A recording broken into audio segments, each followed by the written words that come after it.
हिंदुस्तान में रामायण और महाभारत ग्रंथ महाभारत कालीन पहलवानों की बात करें।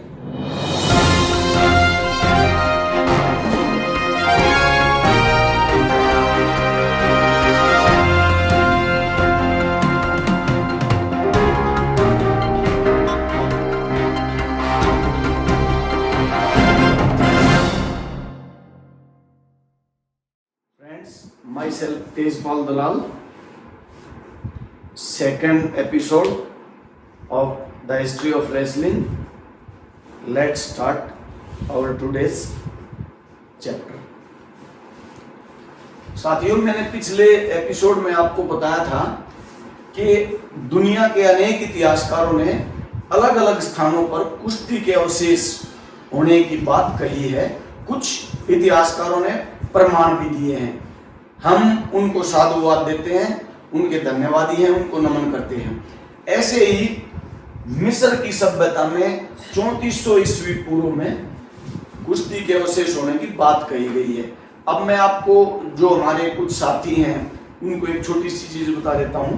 ये ईस्वी पूर्व 3400 ईस्वी पूर्व का मतलब है जैसे हम ईस्वी पूर्व और वर्तमान में 2022 है।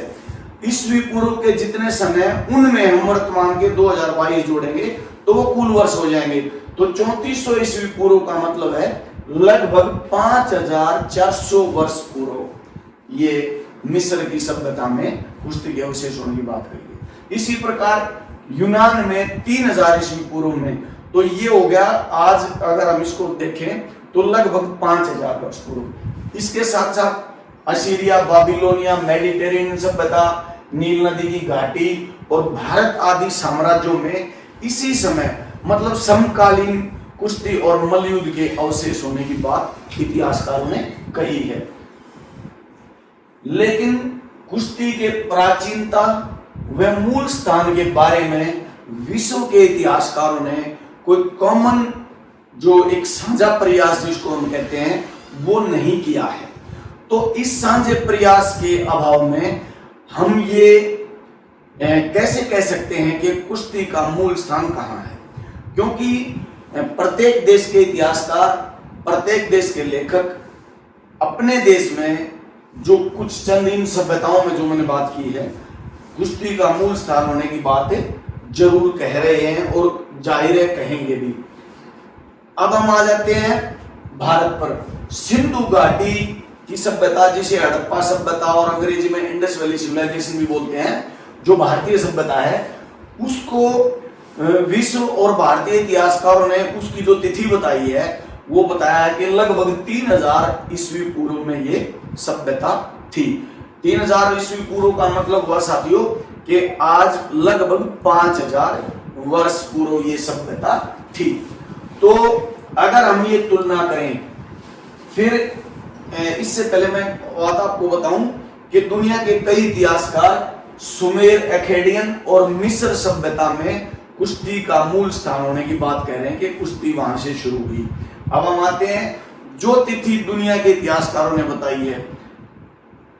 5400 वर्ष पूर्व मिस्र की सभ्यता, लगभग 5000 वर्ष पूर्व यूनान और लगभग 5000 वर्ष पूर्व ही भारत की जो हड़प्पा सभ्यता है, सिंधु घाटी की सभ्यता। मतलब ये लगभग तीनों जो सभ्यताएं हैं ये समकालीन हैं। तो अब भारतीय जो सभ्यता, हड़प्पा सभ्यता, सिंधु घाटी की सभ्यता है, अगले एपिसोड में मैं आपको प्रूफ, प्रमाण समेत जो मैंने खुद जुटाए हैं आपके सामने रखूंगा कि क्यों सिंधु घाटी की सभ्यता में कुश्ती प्रमुखता से और सुनियोजित तरीके से खेला जाने वाला खेल था। अब इसको हम सिद्ध करेंगे, लेकिन मैं फिर ये बात आपको दोहरा रहा हूं कि यहां कोई ठोस प्रमाण किसी के पास नहीं है कि कुश्ती का मूल स्थान कहां है। साथियों, अभी हमने उन सभ्यताओं की बात की जिन समकालीन सभ्यताओं में कुश्ती खेला जाने के अवशेष मिले हैं। अब मैं उससे पहले की बात करता हूं और हिंदुस्तान, भारत की बात करता हूं। हिंदुस्तान में रामायण और महाभारत ग्रंथ में अनेक पहलवानों और उनकी कुश्तियों का विस्तार से वर्णन किया गया है और अनेक आकर्षक कुश्ती मुकाबले किन किन पहलवानों के बीच में कब कब हुए, कहाँ कहाँ हुए, इसका वर्णन जगह जगह रामायण महाभारत के जो बड़े ग्रंथ हैं उनमें है। रामायण की अगर हम बात करें तो हनुमान, अंगद, बाली, सुग्रीव, जामवंत, विभीषण जैसे तगड़े मल्ल उस समय हुए, जिनकी अनेक कुश्तियों का वर्णन मिलता है। अगर हम आज की बात करें तो आज भी बजरंगबली हनुमान की पूजा हिंदुस्तान के लगभग प्रत्येक अखाड़े में होती है। और ये जो सिलसिला है ये रामायण के समय से ही ये सिलसिला चला आ रहा है कि अखाड़ों में हनुमान की पूजा होती है। और हनुमान की जो प्रतीक है, विजय की प्रतीक जो गदा, वो आज भी विजयी पहलवानों को भेंट की जाती है। महाभारतकालीन पहलवानों की बात करें, भीम, बलराम, कृष्ण, दुर्योधन, जरासंध और अश्वत्थामा जैसे तगड़े मल्ल उस समय भारत की धरती पर हुए, जिनके अनेक कुश्ती मुकाबलों का वर्णन महाभारत में किया गया है। अगर हम महाभारत का जो युद्ध कुरुक्षेत्र में हुआ था उस युद्ध की बात करें तो उस युद्ध में दोनों तरफ की सेनाएं अनेक पहलवानों से सुसज्जित थी, मतलब दोनों सेनाओं में कई पहलवान शामिल थे। इसी प्रकार मैं आपको एक एग्जाम्पल देता हूं कुश्ती का। विराट पर्व के अध्याय 13 में वर्णन किया गया है कि मत्स्य देश में ब्रह्मा जी की पूजा के अवसर पर चारों दिशाओं से हजारों की संख्या में मल्ल कुश्ती लड़ने आए और उनकी वहां कुश्तियां हुई। उनमें एक मल्ल जिमुत नाम के एक मल्ल थे जिनसे किसी ने कुश्ती लड़ने की हिम्मत नहीं उठाई। तो मत्स्य नरेश ने, जिनके यहाँ भीमसेन रसोइये के रूप में काम कर रहे थे, भीमसेन को तैयार किया, जीमूत से कुश्ती कराई और उस कुश्ती का जो अंत हुआ वो जीमूत की मृत्यु से हुआ। इतनी जंगी कुश्ती वो थी।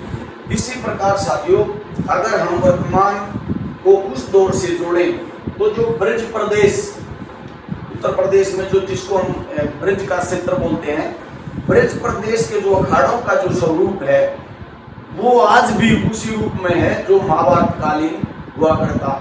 हाँ, एक बात यहाँ मैं जरूर कहूँगा कि जब आधुनिक कुश्ती जो मैट की कुश्ती आई तो धीरे धीरे उन अखाड़ों का जो स्वरूप है उसमें बदलाव आया।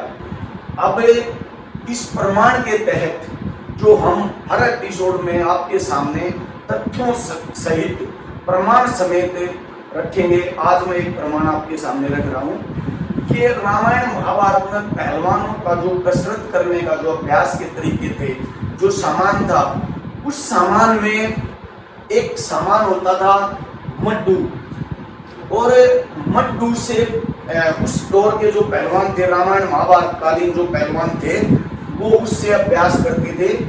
ये वो जो सामान, जो मड्डू जो हम आपको दिखा रहे हैं, बड़े जो ताकतवर पहलवान थे वो इससे अभ्यास करते थे। और इसको एक घुमाने का, जिससे शरीर, पूरे शरीर की कसरत होती थी, एक तरीका होता था पहलवानों के पास, और बहुत ही जो तगड़े मल होते थे। और साथियों, इससे मैं एक बात और बताऊंगा आपको, जो गदा युद्ध होता था, गदा युद्ध का जो अभ्यास था उसमें भी ये काम आता था।